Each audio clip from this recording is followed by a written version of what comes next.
So we're going to start off. We're Circle Surrogacy, and we are happy to be here with you all today. I'm Jen Rackman. I am the manager of intended parent support at Circle, which means my role at Circle is to do just that, to support all of you in your family building. So from early conversations to providing support throughout the journey ahead. I've been at Circle for 10 years. I joined after my son was born through the program, so I know what it's like to figure this all out. I know it's a lot to think about. Always very open about my own surrogacy, so come and ask me questions. I'm happy to answer. And just a little bit about Circle's history. We are one of the oldest and largest Circle surrogacy agencies in the country. We have been around for over 28 years. We've had over 3,100 children born. My son is 539 on that list, which means there's like 2,600 kids in his 12 years now. And we were founded by a gentleman named John Waltman. John and his husband, Cliff, had 2 boys through surrogacy that are now in their early 30s. So right when the field began, they had their own experience and then decided to help others do the same. So John took his law firm in Boston and grew that into Circle Surrogacy. Circle is a full-service agency, which means that we have a full team in-house to help you navigate all the aspects of this journey. Legal, social workers, coordinators, accountants, basically everyone that will help you.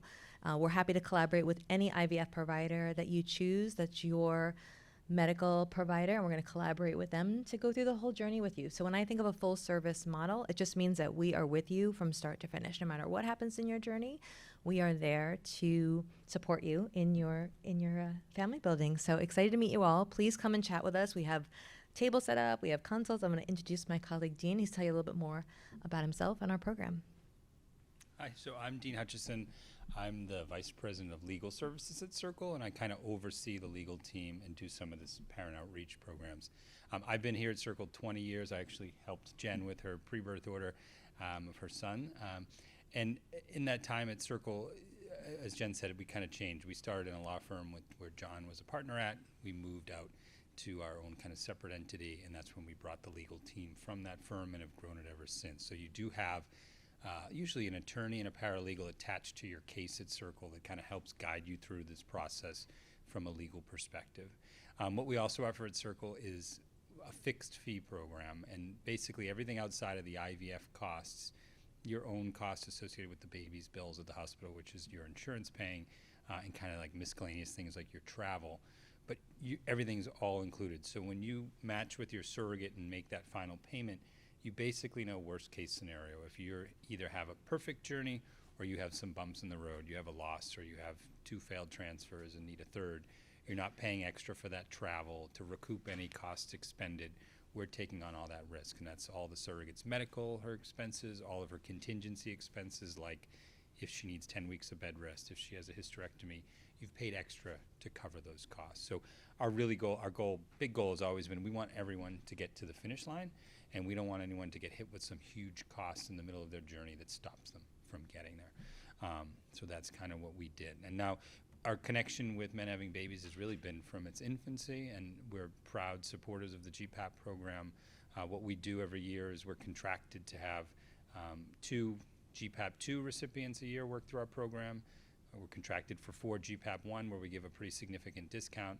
But in the last 5+ years, anyone who gets GPAP 2 or GPAP 1, we allow to go through with a discount as well. So I think last year we had over 25 GPAP 1 recipients through our program where they got a significant discount to their agency expenses. So it's been lovely to work in these communities. I think my first panel was 13, 14 years ago at an event in San Francisco.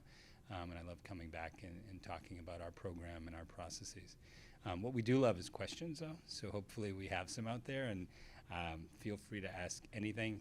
I'm more like legal, insurance, cost side of it. Jen's more process side, but we've both been here so long we can probably answer each other's questions as well.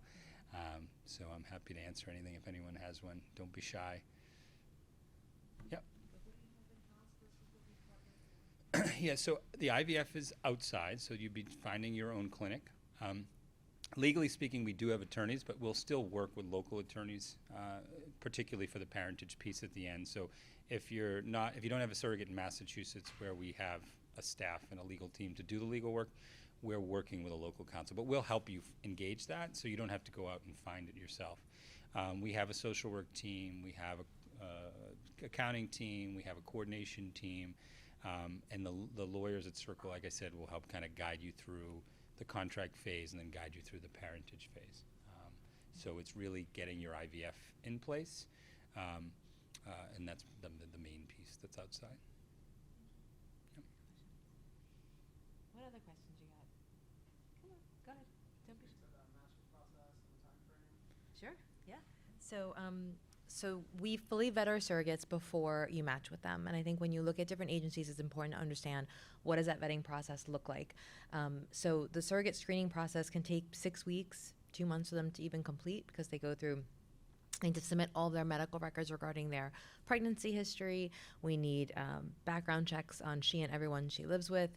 We need social work screenings and psychological exams, and a lot of steps that a surrogate has to go through. We actually only accept about up to 4% of the women who apply into the program. So it's pretty rigorous what a surrogate has to go through to get approval to move forward.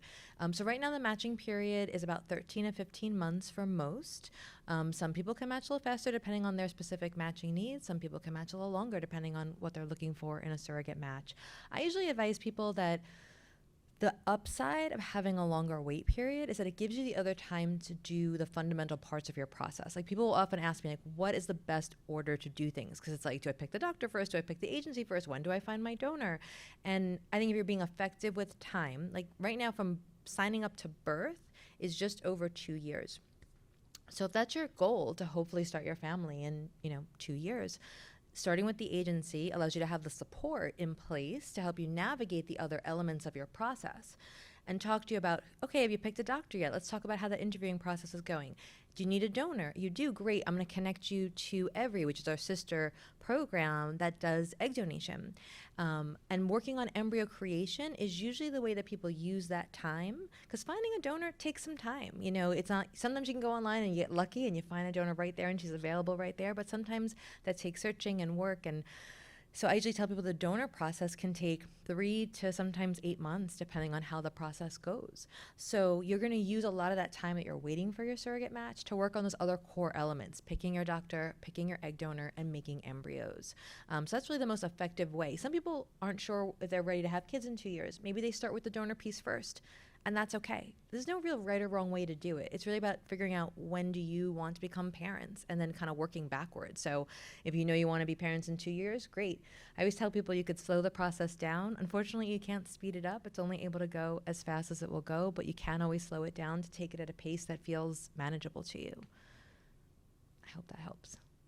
Yeah, good. Go ahead.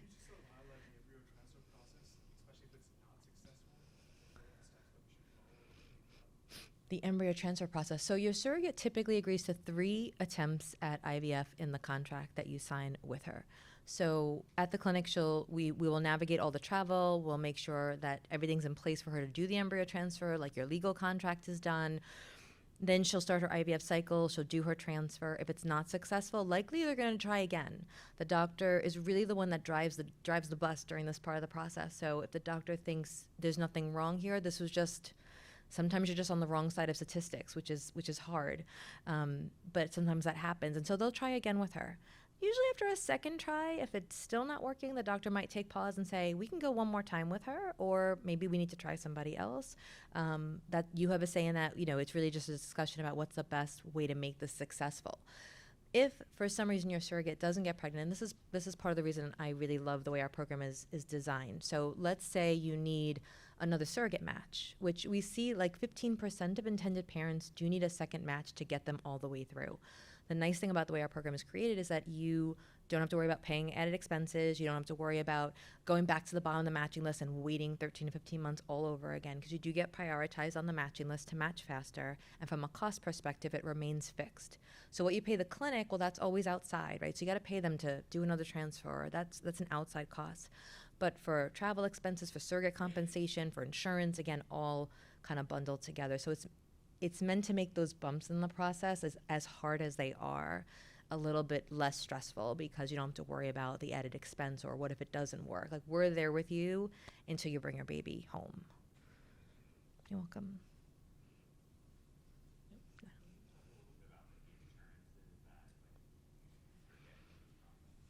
Yeah, so I mean, the main piece I was advised intended parents. Number one is your own insurance, so you want to review your own policy. I would say if you live in the U.S. and you have a PPO, you shouldn't have any issues of adding the child to your plan, but you want to make sure of that. So you can call your insurer directly and say, I'm thinking of doing gestational surrogacy. Child might be born in a different state. What are the impacts on coverage? Am I going to have a higher out-of-pocket? Am I going to have less percentage of coverage? And overwhelming majority of our domestic parents don't have an issue.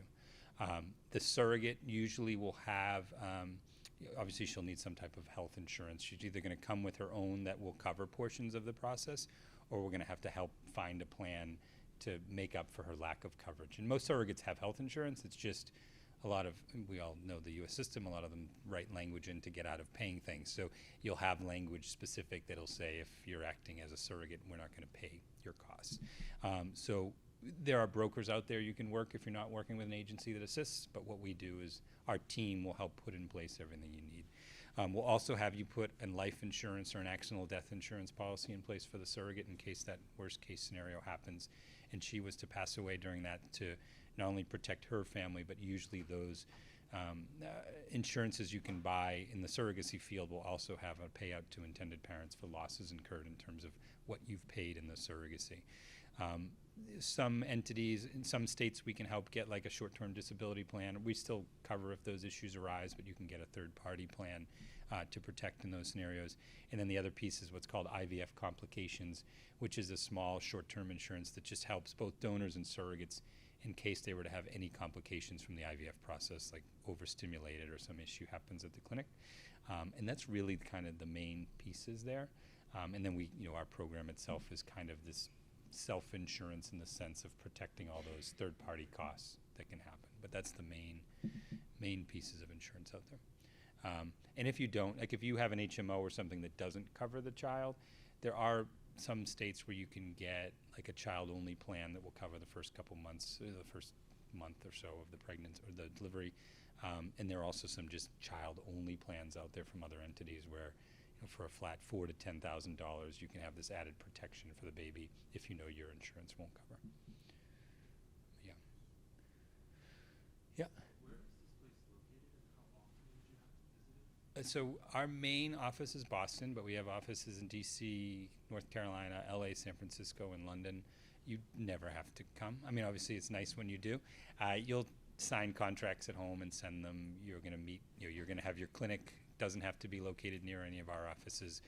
So your need to travel to Boston or LA or New York is non-existent. I always tell people, like, where the agency is and where the clinic is really doesn't matter to you. You're going to have to obviously make a trip to the clinic for your IVF process, your sperm donation and blood testing. But that's the only time you really have to go. So pick the agency you feel most comfortable with. Pick the clinic and doctor you feel most comfortable with, because every surrogate knows they're going to need to travel. Every donor knows they're going to need to travel, and they're okay with it. And it's all part of the whole process. And we cover all that travel in our costs.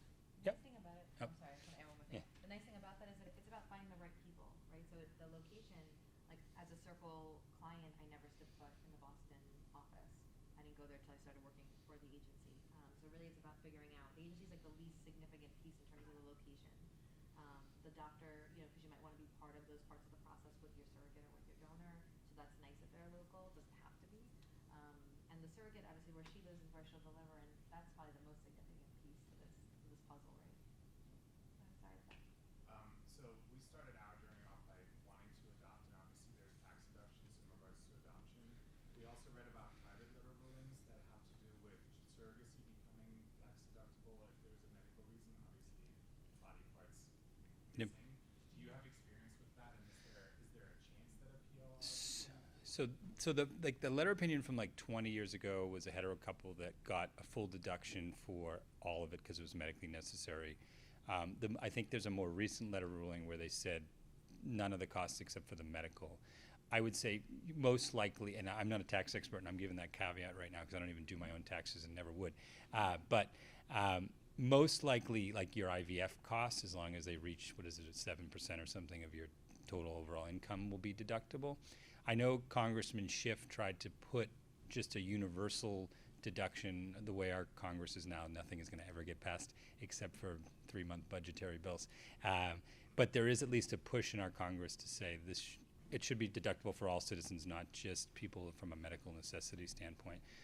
And the LGBTQ community around the country has advocated to get fertility coverage when it's kind of ambiguous in contracts. Same with here. So I would, it may not help some people in this room because it might not come for 5-10 years, but I would expect pushes to happen where there is a kind of universal deduction.